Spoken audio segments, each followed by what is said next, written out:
Where should we go? What should we do? Anywhere is fine, 'cause I have fun with you. It's up to you. Don't mean to get all feely.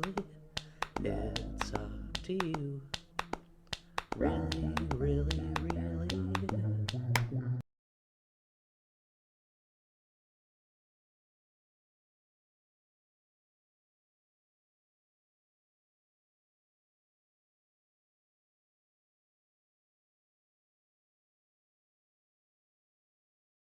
One.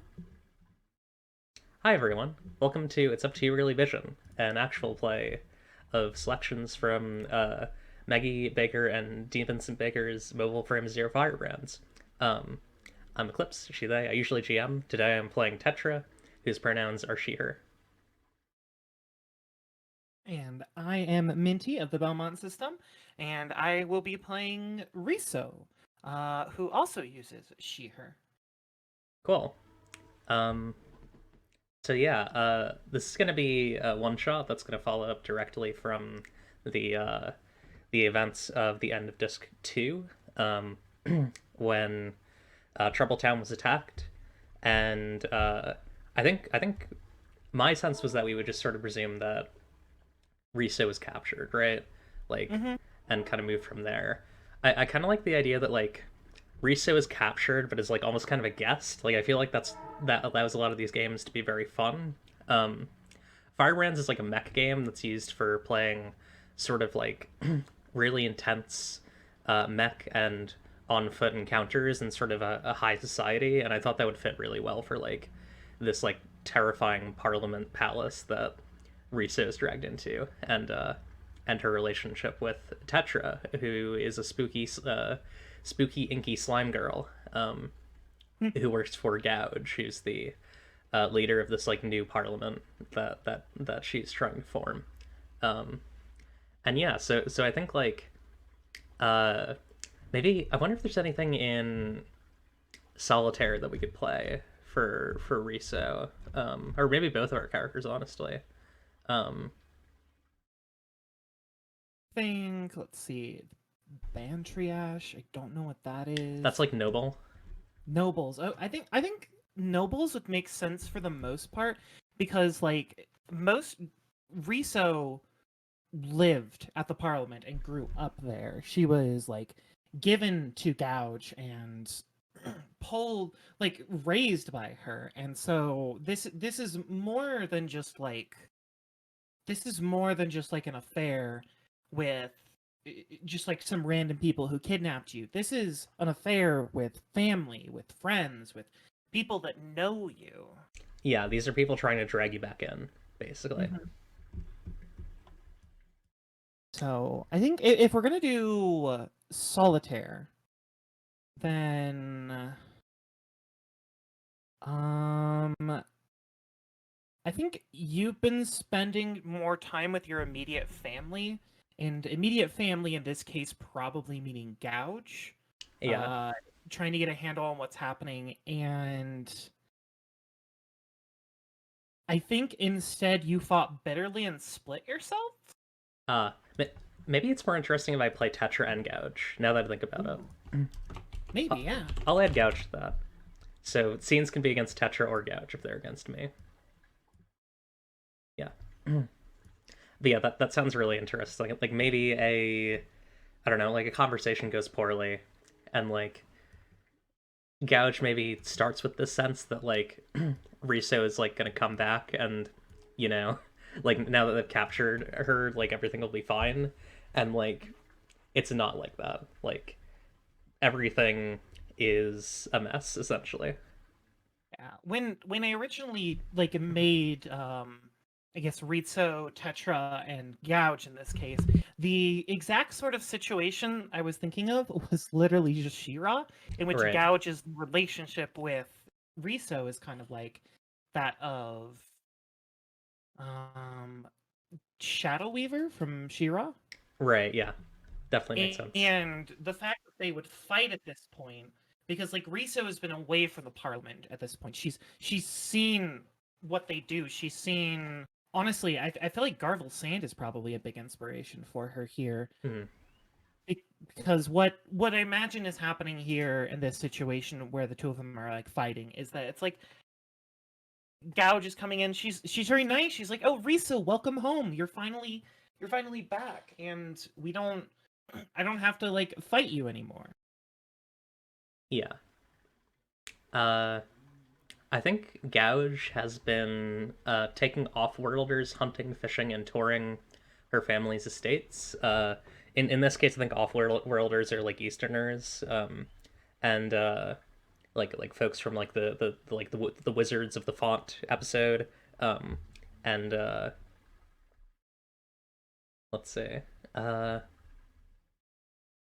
I like they've acted fools and bores, spoiling the sport. Like Gouge is not even things that usually bring Gouge pleasure, like touring the lands with foreign nobles, bring her pleasure in this moment because like everything is just kind of painted by like Riso's back. Uh, she has something I want. She has that eye that I need to like use to throw open the gates of reality and finish my plans. And like she refuses to cooperate with me. Not even on like a plan level, but on like an interpersonal level. Like she refuses. Our conversations have not gone well, and so everything just kind of feels bad. There's definitely like a lot of tension here because Riso doesn't want to be here. Yeah. Um, Riso is free to walk the grounds, but I imagine that like if Riso tries to leave, they will stop her. Um, I uh, like yeah. so I've said that like Riso like has wings and does have the ability to fly. I like the idea that they've clipped her wings here. Oh, that's interesting. Yeah, I like that. Um, so I guess we should each name something about Gouge and Riso that everyone else might notice. What would everyone else in the castle in the palace notice about Riso? I think what people notice most about Riso right here is that her demeanor is different. Like everybody is used to Riso just kind of being like a happy-go-lucky, goofy sort of person, and I never actually said this on paper, but what happened turned Riso into what she is now, like this bird person, specifically a girl bird person, which is incredible, and I love her. Yeah, And so the first thing that people are going to notice is that like, wait, that's Riso? No, that can't be her. I like that. Um, Gouge, I think before bringing Riso in was resolute and determined, and is now like not wavering, but like frustrated. Um, and clearly sees like even like Riso's presence as a setback in many ways. Um, all right, and I think is there another thing? Does Go ahead. Oh no, I completely lost my brain question. It just kind of I said the word does and then it fizzled up and disappeared. It's fair. Uh, let's what if we did an animated disagreement between Riso and Gouge? Ooh, I like that. Yeah, Um, let's see what definitely. So it's Riso and Gouge. What do you notice about each other? What have you heard? yeah. Now we won't have a Or each do. coin granter, so I guess we could decide together who sort of presents their position better. I think Gouge is in power here, and Riso is just kind of like all over the place Yeah, because she again is backed into a corner here. She cannot escape. And Gouge like has the upper hand here with the argument because Gouge knows Riso. Gouge has known her entire life, knows just the right little spots to kind of like push in order to like make Riso falter. yeah. I think maybe like some foreign nobles, and then just like the forlorn souls of the palace are present here. Um, and yeah, so Yeah, this is hard without a third. I forgot this one is kind of dependent on a third. Um, I do like that. I don't know if this will be. I do like the idea that they have an argument. Um, but maybe we shouldn't do this because it is dependent on having a third person. I mean, you could let the audience decide. That's true. We could just kind of have an NPC audience. That could work. Okay. So the audience conducts the discussion. So I guess like we should each pose challenges as the audience to each other. So you'll pose challenges to Gouge, and I'll pose challenges to Riso. Which of us should go first? Do you think? I think Riso should go first. Sure.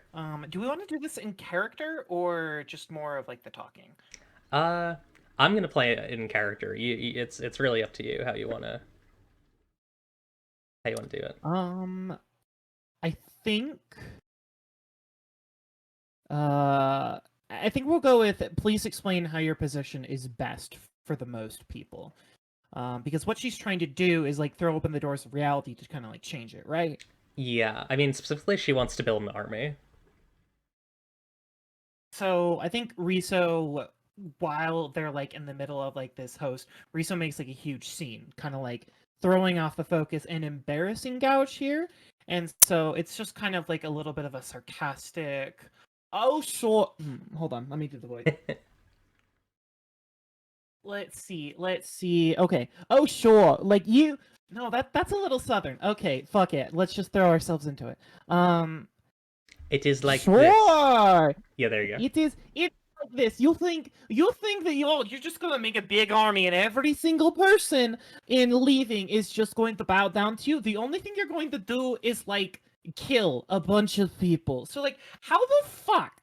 How in like the hell do you think that this is good for people? Like there are so many people leaving. So many fucking people. Have you been to Slime Town, Gouge? Have you been to Slime Town? It's incredible. How is this good for people? I have been to, I believe it's Ooze Town. I, hmm. You make a good point. There are many people in leaving, and they all have a different view of how things should go. But here's the thing. That's not important. What's important is safety. And these different viewpoints, they're profoundly unsafe. How will Prime Square and Hull coexist? How will the Laneway Corporation of Oozetown coexist with the Leadlords of the Caravel Swamp Gun Club? How will the Basketball Lords, or whatever they call themselves, contend with the vampires of the North? This is a profoundly dysfunctional place, and it's become even more dysfunctional ever since the death of the Speaker. My vision is better than that of the Speaker, but it comes from the same place. Leaving needs singular leadership, or else it will crumble. It's like it's doing pretty good already. Hull seems to like work just fine all on its own. Prime Square, listen, sometimes we have little disagreements, but they are all solved.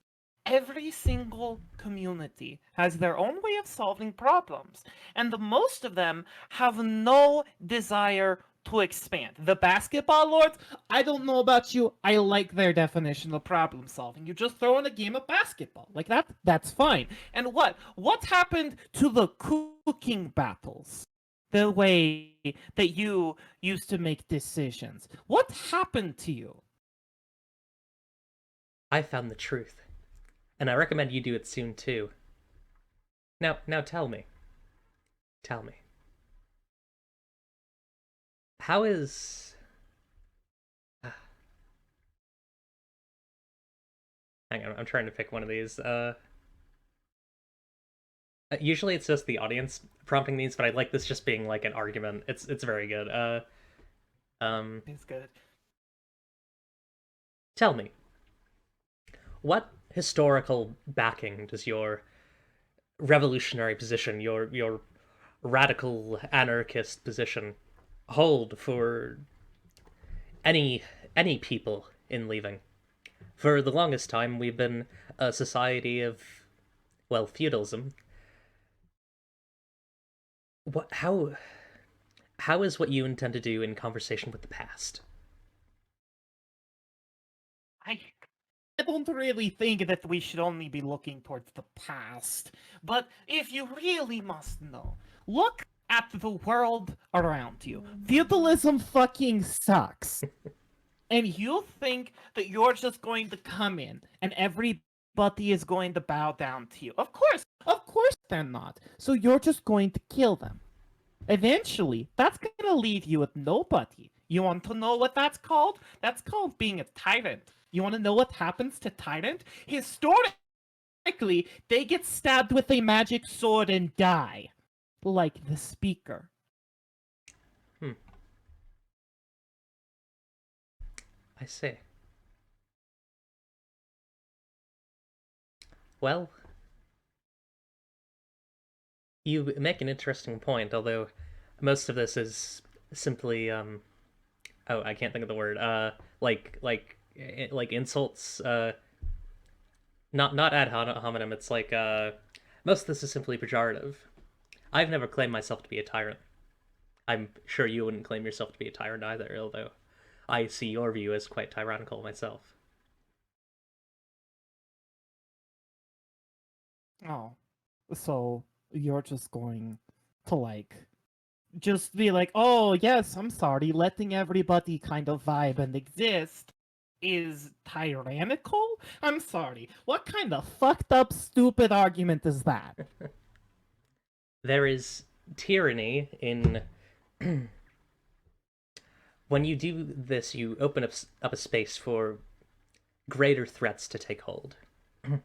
There are things that you and I don't even know about, and certainly you don't know about, that would take my place if I were not to enact my will upon leaving itself.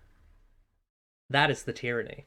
It is the tyranny of the things that work in the shadows, the masterminds and architects.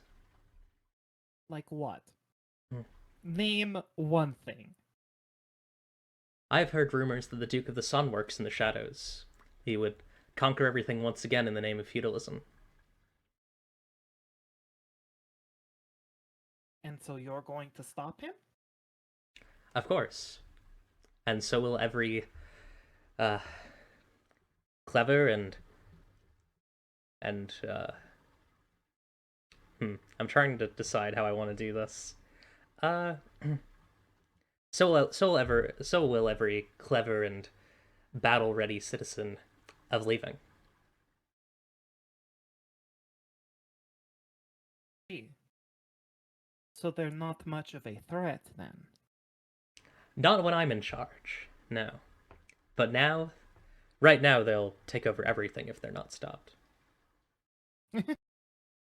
Listen, if there is one thing that I know about Prime Square, is that they will not let that happen. Are you sure about that? I'd bet my eye on it. Well, I suppose we'll see. Uh, it's an interesting little thing. Prime Square was going to be one of my first targets there. The square itself is quite a useful source of manufactured fertilizer and um, other agricultural goods and processes. So I guess we'll see if they can protect themselves in a fight soon enough. If you lay a hand on any of those people, you will not be spared from my wrath. Well, I don't think you're in much a position to argue here.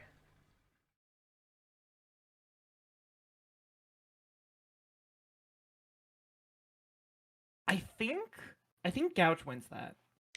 Yeah, probably. But not in a like There's no way that like Riso. Yeah, there's I like if I was to be like this audience like NPC kind of person, Gouge gets the coins. Yeah. Um, like Gouge won the like Western concept of debate, which is in itself like pretty fascist. So, like, you know, with a grain of salt, but nonetheless, I would say Gouge won that um, as well. Uh, do you want to do a conversation between Tetra and Riso over food? Yes, absolutely. Okay, Uh, how did these two come to be eating with each other? that's a good question. I think the only thing that Riso, like, it's kind of like a mercy from Gouge, I think, at this point. But the only thing that Riso has been given access to, like, for free reign inside this facility, is a fully stocked kitchen. Right, makes sense.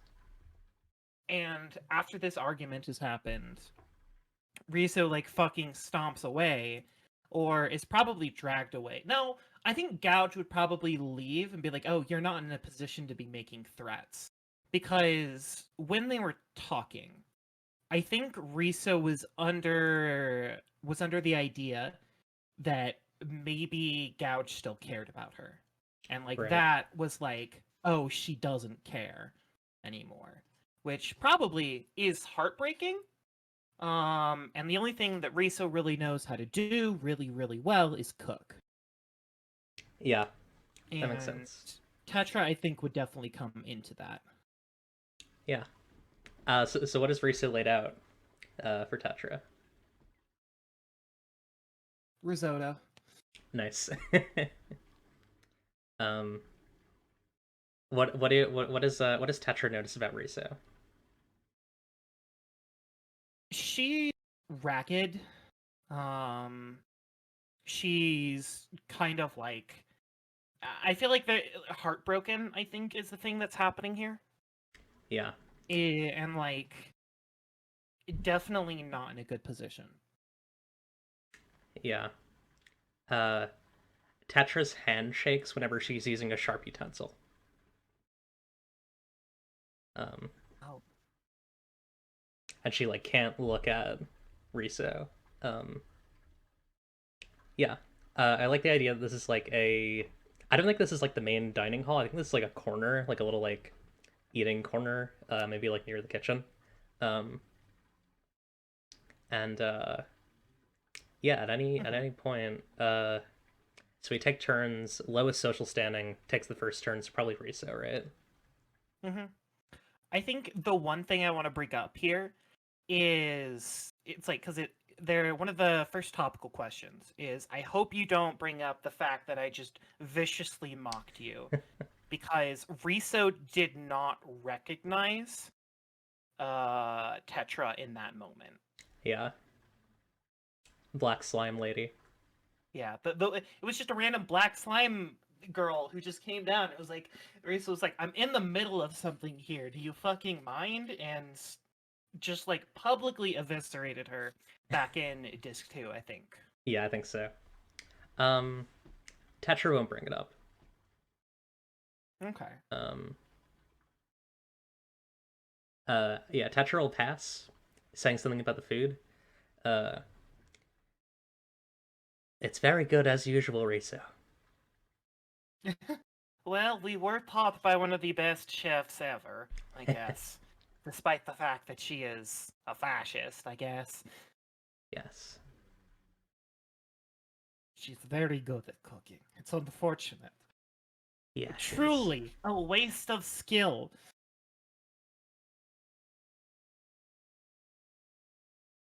Um, yeah, it is your turn. Uh,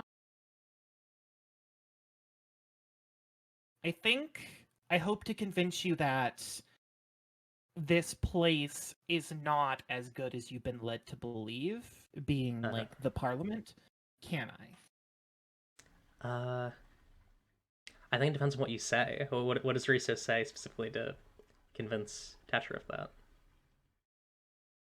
I? You can keep it vague if I you want think to. You don't. Sorry, go. I do have something specifically in mind, Okay. and I think it's Tetra.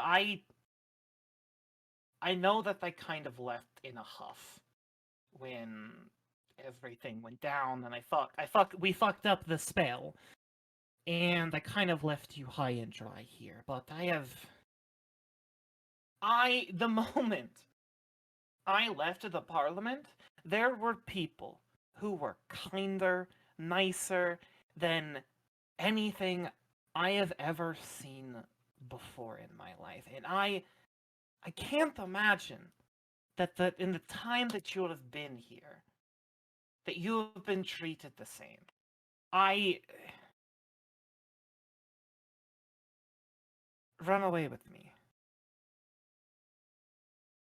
Riso, it's not about the way that I've been treated. I get to be a I get to be a hero here. I wouldn't get to do that out there. People would see me and they would think that I'm just some monster.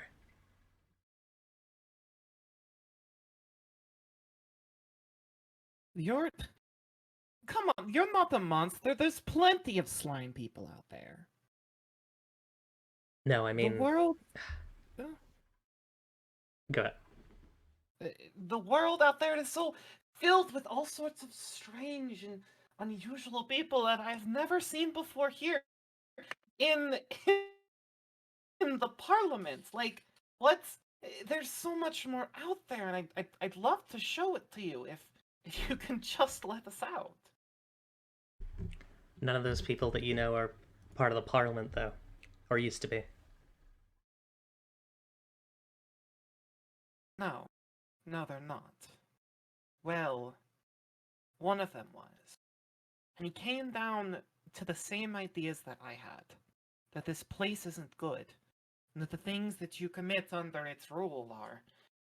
Yes, it keeps you alive, but at what cost? The Uh, man was eaten alive by nanomachines, Tetra. His body isn't even the same as it used to be.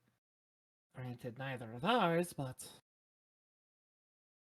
it could be better. A better world exists out there. I don't know if it's mine.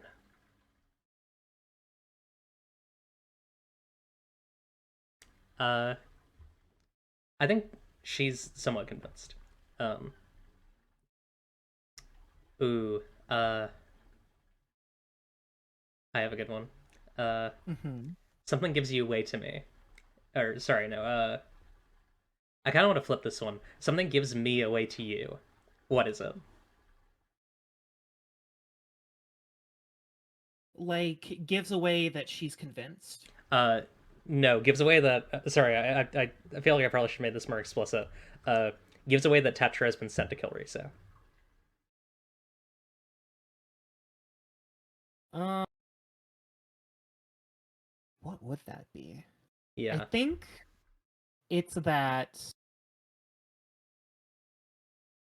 I think she might get angry. I think Tetra might get angry here and like maybe go off on a rant and yeah. then let it slip that like I can't like gouge at like asked me to kill you Like I and then she can't do it. probably like freezes. Yeah. Yeah, yeah. I think Tetra like gets up and like kicks her chair a little bit and says, I can't do this. I I know that you want what's best for me, but I can't leave here. I'm supposed to. Gouge told me to kill you. I'm supposed to kill you, but I I can't do that to you, Riso. I Then don't. I have to. Why? You don't have to do what she says. You don't have to follow her orders. You can follow somebody else. You can forge your own path. You can go wherever you want to. I hear there's a big train. It's very cool. She, she there's a there's a place on the western end of leaving. a fishing town where I used to live.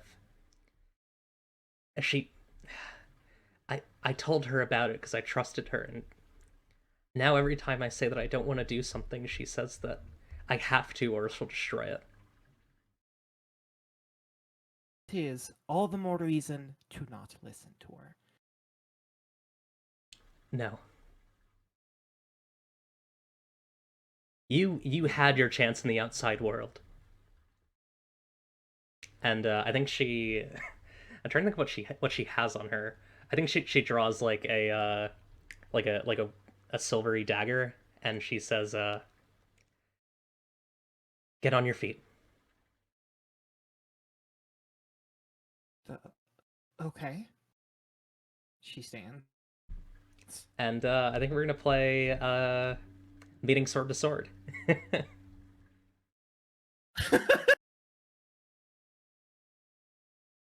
Only you and your chosen partner Okay. All play. right. Decide together how the two of you came to be standing alone sword. I think we already have that. What is Risa using to fight if Tetra starts moving at her? Um, I have this idea in my mind, and I'm not sure if it works, so let me run it by you. Yeah, Riso still has the sword that killed the speaker. yeah, Sorry, Lethun's sword. I like that. And I don't think Gouge knows. Gouge, like, originally took it from her, but Riso's crafty. She knows that she cannot let that sword into the Parliament's hands. Because even though she's kind of an idiot that doesn't know much about what happened, she knew that that sword was A, powerful, and B, if Gouge had it. So I think Riso makes a break for the kitchen. Can I make an And alternative offer in terms of the sword? yes. What if Gouge couldn't see it? Oh. Like not that it was hidden, but like Gouge can't see the sword. Oh, that's kind of fucked up. I like that. Yeah, And so she just has it on her the entire time. yeah, And I think Rizo would kind of like put a hand on the hilt, and then that's what she's fighting with. cool. Not, she hasn't drawn it yet, but So this is in a kitchen. yeah. This is in like the middle of the kitchen. Hmm. We're not using mechs. We're just on her feet. Uh, and someone's gonna ask a leading question. The battle with the sword begins. Is Riso or Tetra better with the sword? Tetra, absolutely Tetra. Riso is Cool. good with mobile, with like ranged weapons and magic. Yeah. I'll ask a leading question, and you'll answer. Um,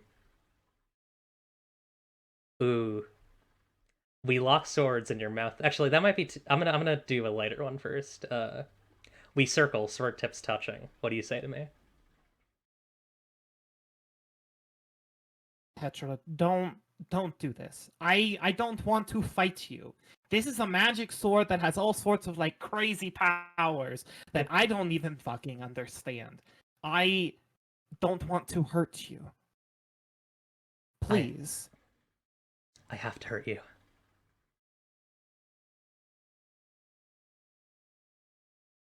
So be it. Um, do I take this one? Yeah, you take a leading question. I think it's I overreached slightly and you have an opportunity to slip in a dirty little cut. Do you take it? No. Tetra Tetra like shows restraint in this moment. And like doesn't take the chance. Um, I pretend to falter and dip my blade. Do I draw you out, or do you recognize the play and hold steady? I think so. Like these two have grown up together. These two like knew each other so fucking well. They were best friends, and Riso knows her. I think like they're kind of at a stalemate. Like they're both like making cuts, but like none of them are intended to kill. Right. Yeah. Uh, so it's your turn.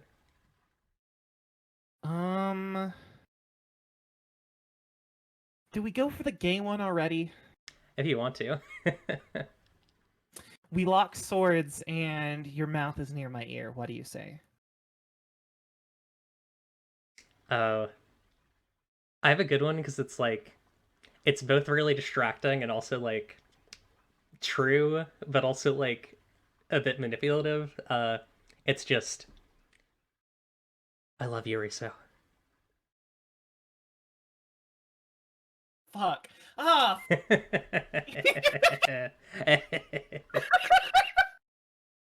um,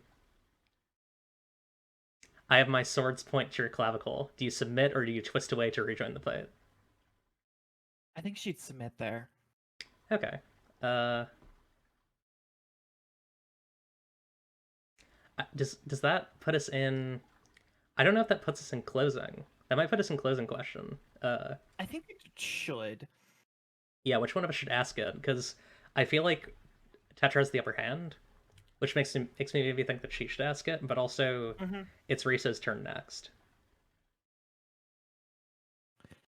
Um, let's see. You knock my sword rattling out of my hand. Do you allow me to recover it, or must I submit? Uh,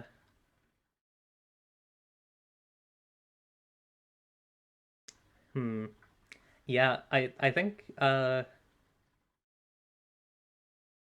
like Tetra like uh, I don't think this is like I think what this is Tetra like doesn't let Riso pick it up, but then also drops her sword, um, her dagger, and like God, I don't know. I think like how gay do we want this to get? I guess the question. I think the two girls should kiss. Yeah. There is a scene for kissing if you want to do that one. Oh, there is? Yeah, stealing time together. Oh, fuck yeah. It's a little horny. Just Oh no. you might want to read through it before we do it, just to make sure that you're comfortable with it. I'm totally fine with playing it, but it can be a bit excessive. I open your mobile frame's canopy? Oh, that's It's a incredible. good I one. love that. That's a very good one. Yeah, You're not doing mechs. That is a yeah. little horny. It is a little horny. We can just have them kiss. It, yeah, I think they just kiss. Cool. Uh, good stuff. Um, And is that the point when she does it? does what? Like kills her. Oh, you want? Oh my God. Uh, I don't. Uh, that's hard.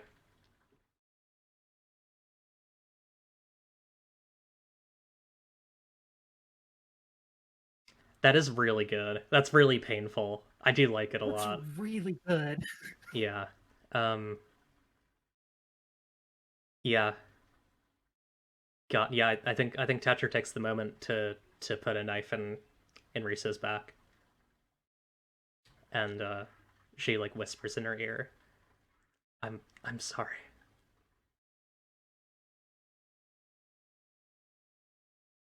I think the one thing that Riso says before she bleeds out is probably,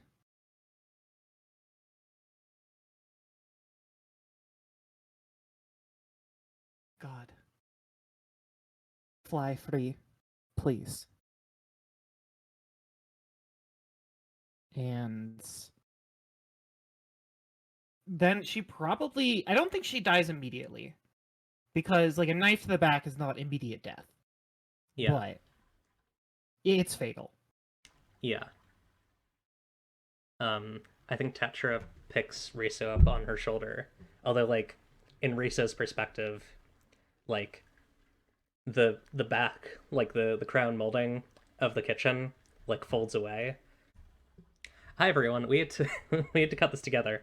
What I was saying is that the crown molding of the kitchen folds away and reveals the coast, uh, and this like golden coast with the the like heart sun at the end, and Ikarl is there, and he he kind of like frowns. He's this like dark figure with pale skin and like a mix of like red and cyan coloration.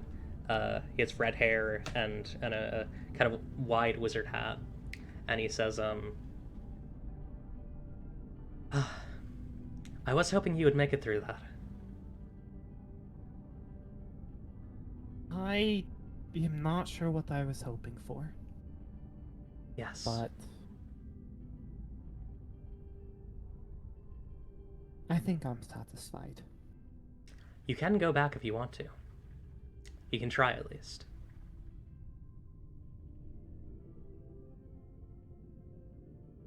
Can you do a favor for me? Of course.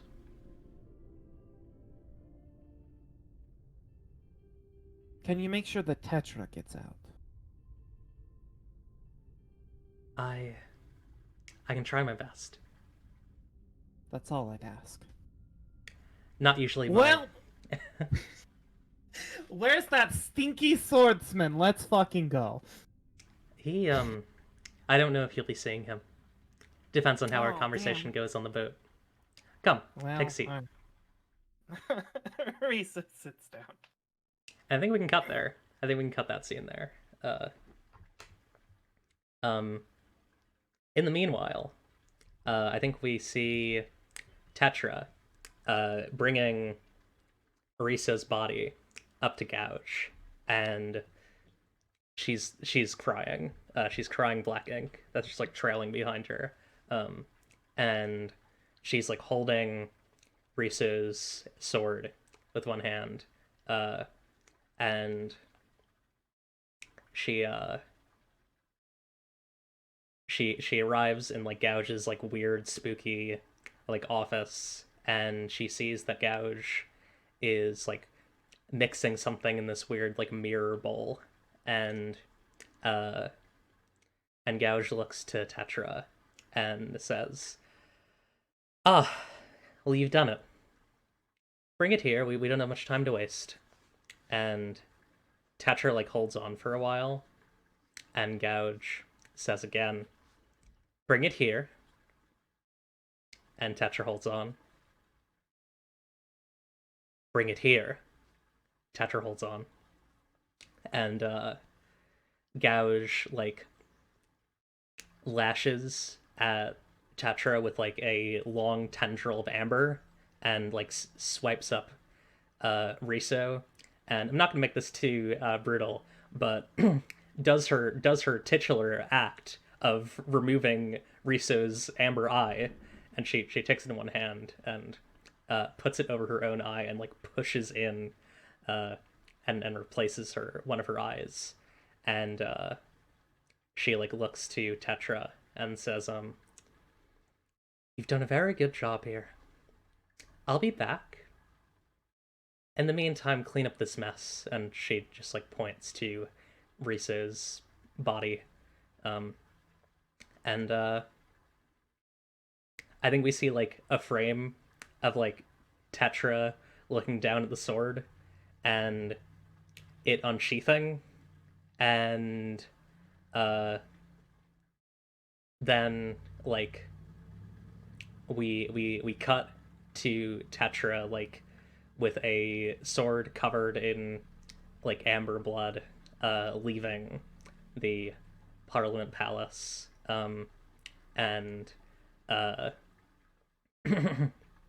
as she's leaving, a red beam of light coming down from the heart sun, uh, eventually shifting into Clip, cutting the sun in half.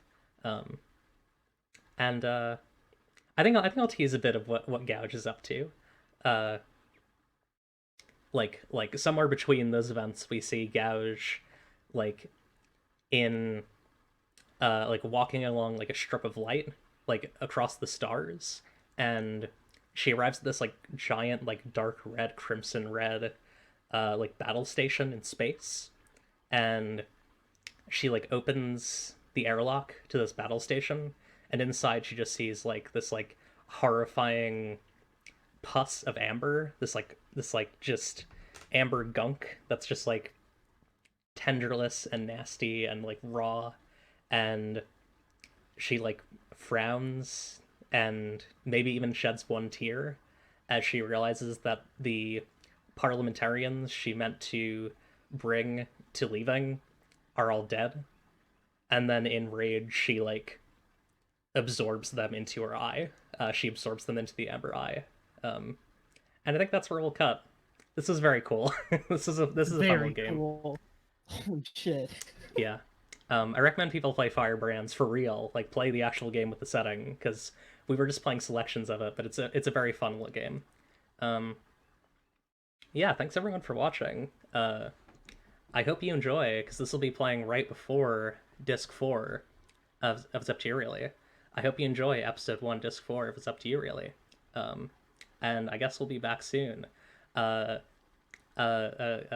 Mint, do you want to promote anything?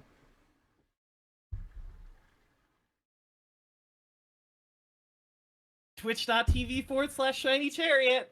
Hell yeah. E between the N and the Y. That's it, really. Cool. Yeah, thank you all for watching. Bye. Bye.